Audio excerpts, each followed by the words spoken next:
Warmest greetings to all of you. Welcome back to Craft Your Future, the channel dedicated to sharing knowledge for holistic personal growth through inspiring books. Today, Craft Your Future introduces you to a truly fascinating book, which I've tentatively translated as The Wisdom of Wolves. While the philosophical, biographical, or psychological works we've explored before often revolve around humans, this book focuses on a unique subject: wolves. Reading this book, you'll be amazed to discover that the creature once portrayed by popular culture as dark, ferocious, and ruthless is, in fact, a warrior of the wilderness. The wolves' simple yet powerful way of life, rich in emotion and full of compassion, along with their principles, can teach us countless lessons about living, parenting, communication, leadership, and much more. In truth, amidst the stressful, suffocating, uncertain, and distracting urban life of humans today, these creatures from nature can offer you a soothing strength for the soul and inspiration for survival. The authors of this book are Jim and Jamie Dutcher. Previously, Jamie was a lawyer with a stable, high-paying job. But one day, while engaged in a courtroom dispute, a sudden thought struck her.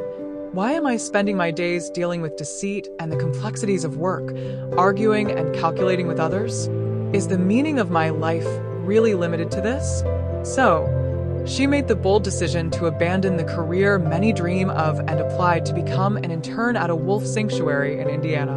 Later, she embarked on a long, arduous journey to the wild lands of Minnesota, where she closely interacted with wild wolves. Through countless invaluable experiences in the wilderness, Jim and Jamie Dutcher documented stories of wolves and the philosophies they learned and felt, weaving them into this very book. We hope it serves as a gift from nature, a mirror reflecting your soul, helping us not only know wolves through their howls in the wild night, but also ask ourselves, what can we learn from wolves, these warrior friends of the wilderness? Now, let's dive into today's sharing. Learning to nurture family love and raise children from wolves. Have you ever wondered why, among countless animals, dogs became humanity's closest companions? According to archaeological and genetic studies, between 15,000 and 40,000 years ago, humans chose to domesticate wolves, not apes or monkeys, despite those species being far more intelligent. The reason lies in wolves' high emotional intelligence and, above all, their deep affection, prioritizing family and community over personal gain. Over time, through thousands of years of domestication, the selected wolf breeds evolved into the dogs we know today. The authors observed a wolf pack living together and noticed an atmosphere of harmony, relaxation, and profound love among them. When not hunting, wolf pups frolic everywhere, playing with their parents, siblings, and even aunts and uncles in the pack. Despite their busy lives, adult wolves always make time for their young. Each day, they play with their pups, sometimes deliberately letting them win to boost their joy and confidence. This is a subtle and skillful approach to education. It reminds me of advice from the book, Busy Dads Can Still Be Great Dads. Play with your children, as it's the best way to inspire and build confidence in them. The wolves' way of raising their young with love and closeness is something many of us still struggle to achieve. Even more remarkable, caring for the young isn't solely the responsibility of wolf parents, but of the entire pack. Wolf pups grow up in the embrace of a collective's loving energy, always surrounded by family and community. This nurtures wolves with a nature that is both strong and deeply emotional, full of compassion. Wolves truly understand what it means to love. They are always ready to sacrifice themselves for their family. There's a moving story about a wolf pack in the Lamar Valley. Once, an adult female wolf in the pack was attacked by another group called the Molly Pack. Surrounded and in grave danger, a young female wolf, only 2 years old, fearlessly charged into the fray. This young wolf knew she was the swiftest in the pack and was intimately familiar with the valley's nooks and crannies. She used this advantage to distract the entire Molly pack, allowing her packmate to escape safely. In the end, both returned unharmed. This is how wolves demonstrate unity and sacrifice for one another. In even harsher situations, some wolves have truly given their lives, using their bodies to shield their packmates, forever resting in the embrace of Mother Earth. These actions aren't driven by survival instincts, but are proof of the wolf's profound emotions and noble spirit of sacrifice. In the wolf family, wolves live together with deep bonds and respect. This is largely due to the clear, consistent education among pack members. The authors witnessed a scene. A pack of wolves was moving into a forest. Over 10 adult wolves walked solemnly and orderly in front, while behind, a young pup was playfully distracted, scampering and entirely out of sync with the group. The first time, the pack said nothing, all stopping to wait for it. When the pup continued to lag, engrossed in play, the pack patiently paused again. But on the third time, seeing the pup's unchanged behavior, all the adult wolves silently turned and walked away together. Panicked, the pup frantically chased after them and, from then on, ensured it no longer made others wait. This wolf parenting method prompts deep reflection. In many human families, parents often lack agreement in raising children, always wanting to control everything. The father might be lenient, indulging the child's whims, or vice versa. Meanwhile, grandparents quietly undermine rules, like sneaking snacks to kids despite the parents' nutritional guidelines. This inconsistency creates gaps for children to exploit, seeking out whoever will fulfill their desires when one person denies them. Clearly, humans need to learn to become a unified whole within a family, like wolves, united and patient in every educational act, not through commands or scolding, but through consistency and shared purpose. Next, wolves amaze us with their ability to nurture emotions through bonding rituals. Every day, the entire pack, from grown wolves to pups, spends time grooming each other, licking fur, basking in the sun, and playing together. These seemingly simple acts are, in fact, a special language of love, strengthening trust and conveying affection. In particular, the image of wolves howling together atop a mountain under a full moon, often associated with eeriness or fear, is actually a sacred ritual symbolizing family. It's a moment when the entire pack joins voices in a shared activity, creating harmony between body and soul. Such rituals are the invisible threads that connect, nurture, and preserve unity within the wolf pack. In contrast, modern human society is gradually losing the power of rituals. Unlike wolves, who perform daily acts of care, many people today only connect through rushed text messages. A 2022 Google survey revealed that 80% of conversations between parents and children in urban areas end within 3 minutes, revolving around questions like, "Have you paid the school fees? How were your test scores?" Meanwhile, deeper bonding rituals like a morning hug, reading together before bed, or spending 10 minutes listening without judgment are rare. As a result, many families today, though living under one roof, are emotionally distant. Take the Lunar New Year, for example. In the past, it was a special occasion with rituals to strengthen family and community bonds, from cleaning the house together, making sticky rice cakes, offering incense to ancestors, giving lucky money to children, to chatting with neighbors and relatives. Nowadays, many see the new year as a formality, a heavy obligation, a time for showing off, or even avoidance. According to a 2023 study by the Hanoi Institute of Sociology, 65% of young people feel the new year is stressful due to obligations like visiting bosses or partners instead of spending time with family. Nowadays, the word ritual often evokes thoughts of restriction, formality, or even coercion. But if we could learn from wolves and create heartfelt rituals, things would be different. There's no need to ceremoniously visit dozens of people out of duty. You could start with a meaningful evening where the family sits together, sharing stories from the past year, listening with full presence, without judgment, without obsessively snapping photos of food or rushing to spring outings for social media posts. You can dedicate time to truly live in the moment with loved ones. Every day, cherish shared meals. Don't let each person retreat to their corner with a phone and a bowl of rice.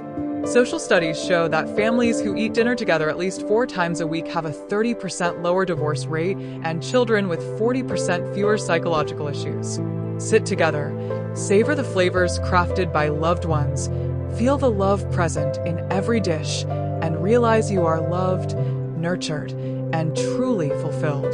From there, deep within you, a sincere gratitude will arise, a subtle yet enduring emotion that can nurture any relationship. These are the simple yet deeply touching rituals that make us love and bond more. Rituals don't need to be elaborate. They just need to be sincere, consistent, and awaken a sense of belonging and harmony within us. As the message in the movie, When Life Gives You Lemons, states, happiness lies not in material things but in the moments we share with each other. Learning leadership from wolves.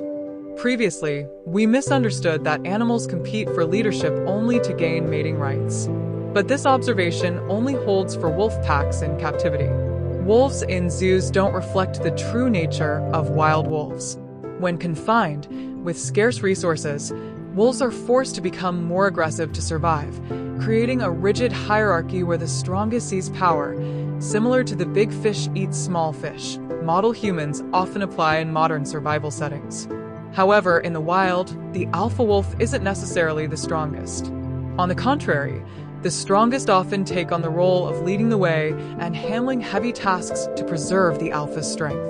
In wolves, leadership is typically not held by a single wolf but by a loyal, experienced, and highly responsible pair, a married couple.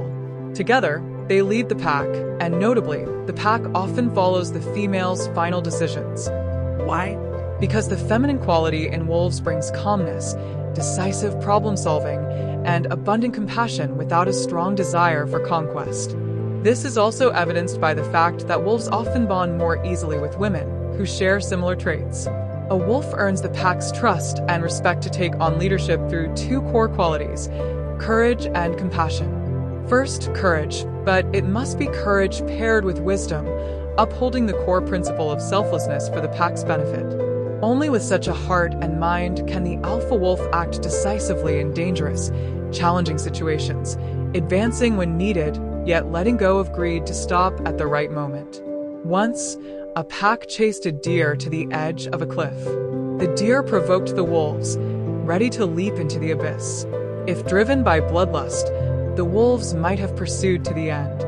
But the alpha wolf immediately halted, signaling the pack to stop the hunt, knowing that continuing could endanger the entire group. This decision reflects the alpha's refined leadership, always prioritizing the collective safety over personal ego. Next is compassion, a quality often undervalued in leadership, but the root of sustainability.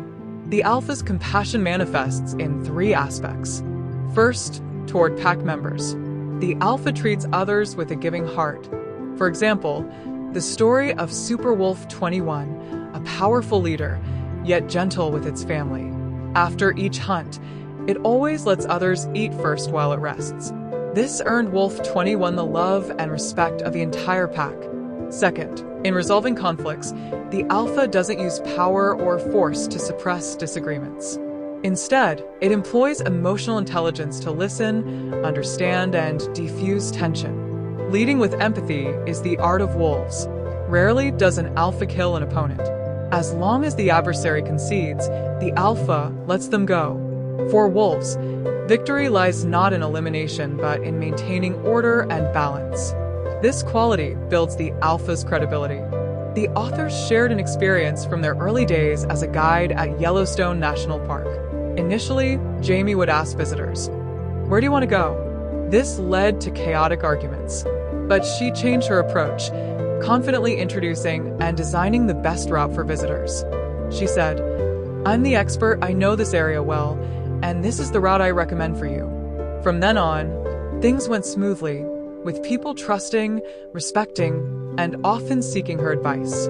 This was the leadership lesson she learned from the alpha wolf. Establish credibility not through power, but through confidence, courage, and giving. Learning to live well in the present from wolves. What does it mean to live well in the present? We can draw inspiration from how wolves survive. First, wolves always express clearly what they mean. Wolves have many communication techniques. It's noted that their howls can be divided into 21 distinct types. But crucially, their expressions are clear and simple. Humans, however, often fall into conflict due to overly complex language, unable to express truth or desires directly. Moreover, most people focus on venting emotions, asserting their ego through frustration, complaints, blame, or accusations. With wolves, if they're happy, they're happy. If not, they're not. They agree or disagree plainly without phrases like, "It's okay," "whatever," or "why did you do that?" Thus, communication among wolves is always precise. This is the first key to living authentically in the present, learning to express your true thoughts. Second, wolves know when enough is enough. They hunt only what they need to survive, never killing senselessly. Wolves don't waste resources, making full use of their food, for example, by collaborating with crows to share carcasses. Crows are highly intelligent. Flying high, they alert wolves to danger or warn them of toxic carcasses. When a hide is too tough for crows to eat, they call wolves. When sharing prey, wolves don't eat their fill first and leave scraps for crows, but allow them to eat together. The connection between crows and wolves transcends symbiosis, becoming a beautiful friendship. The authors witnessed a wolf standing by a crow's carcass for a long time, visibly sad. It carried the crow around, then took it to a river and placed it in icy waters. The river was nearly frozen, and the wolf intended to bury the crow there, but feeling it wasn't right, it quickly dipped its head into the water, retrieved the crow, and later found a snow cave, dug it out, placed the crow inside, and covered it with snow. In the pain of parting, the wolf gave its friend a final resting place. This is a touching story of the bond between wolf and crow. Some say wolves are ferocious, capable of slaughtering entire flocks of sheep, not creatures of moderation. But this isn't the full picture. The author spoke with an American shepherd who was asked how he felt when wolves killed his sheep. He said he felt deep regret for not fulfilling his duty to protect the flock. He didn't blame the wolves, as it's their natural instinct. Wolves kill many sheep because they're easy targets. When hunting deer, wolves take only one, enough to eat. But in a sheep pen, their killing instinct is triggered, and they kill one after another because it's easy. Yet after killing, they take only one or two and leave. However, with better protection, wolves can even help humans guard sheep. One shepherd installed an electric fence around his pen. When a wolf approached and got shocked, it established a territory outside the fence, keeping other wolves away, inadvertently becoming a protector of the flock. Wolves aren't as greedy or vicious as many think. Instead, knowing enough and sharing are lessons wolves teach us about living lightly in the present. Third, wolves never let worry consume the present. The authors pose a thought-provoking question, a philosophy running through the book. If you were a wolf, what would you do?